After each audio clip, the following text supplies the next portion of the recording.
Saat sedang liburan di tepi danau, pasangan ini diganggu sekelompok pemuda bandel.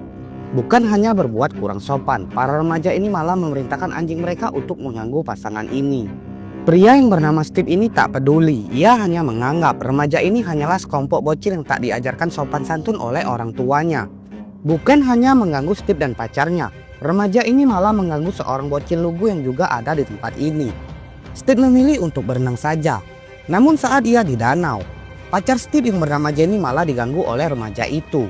Steve yang mulai kesal mendekati para remaja. Steve meminta remaja ini mematikan musiknya karena suara musiknya sangat keras dan mengganggu Steve yang sedang liburan. Bukannya minta maaf, remaja ini malah mengejek Steve karena Steve punya pacar rambut jagung dan bulu keteknya lebat. Steve yang menduga remaja ini hanyalah bocil, ia tak terlalu peduli. Hingga tak lama berselang, para remaja itu pergi meninggalkan Steve dan Jenny. Pasangan ini merasa lega, mereka pun mulai mendirikan tenda di tepi danau. Dan saat pagi, udara di tepi danau sangat segar.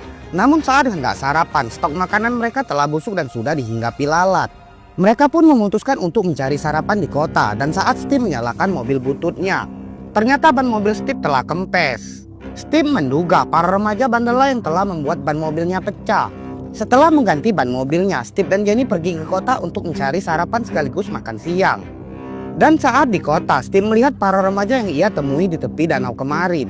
Steve yang emosi langsung mengejar remaja itu. Namun sayang, para remaja bandel masuk ke jalan yang sempit hingga mobil Steve tak bisa mengejar para remaja tersebut. Steve lalu langsung pergi ke kedai makanan. Saat di resto, Steve menceritakan kelakuan bandel para remaja di tempat ini. Namun pelayan resto mengatakan kalau kenakan remaja itu adalah hal biasa. Setelah makan, Steve langsung pulang ke tendanya di tepi danau. Pasangan ini pun menikmati keindahan danau. Namun setelah berenang, Steve mengambil cincin kawinnya dan ia ingin melamar Jenny. Tapi ternyata satu tas milik Steve telah hilang. Steve panik karena tas itu berisi HP, kunci mobil dan kartu BPJS serta Askeskin. Ternyata bukan cuma tas yang hilang, tapi mobil Steve juga telah menghilang. Steve dan Jenny pun mencari mobil mereka. Setelah seharian berjalan, Steve dan Jenny hampir ditabrak mobilnya yang kini telah dikemudikan oleh para remaja nakal. Steve mengikuti jejak ban mobilnya. Hingga saat malam, Steve menemukan para remaja tersebut sedang bermain bersama binatang tangkapan mereka. Steve meminta para remaja agar mengembalikan tas dan kunci mobilnya. Ternyata pemimpin geng remaja ini bernama Brad. Brad tak mengakui kalau ia mengambil mobil dan tas milik Steve. Steve juga meminta kacamata miliknya yang sedang dipakai oleh Brad. Namun Brad malah memerintahkan doginya untuk menyerang Steve. Dengan cepat Steve menghabisi dogi milik Brad. Dogi itu mati akibat serangan balik Steve.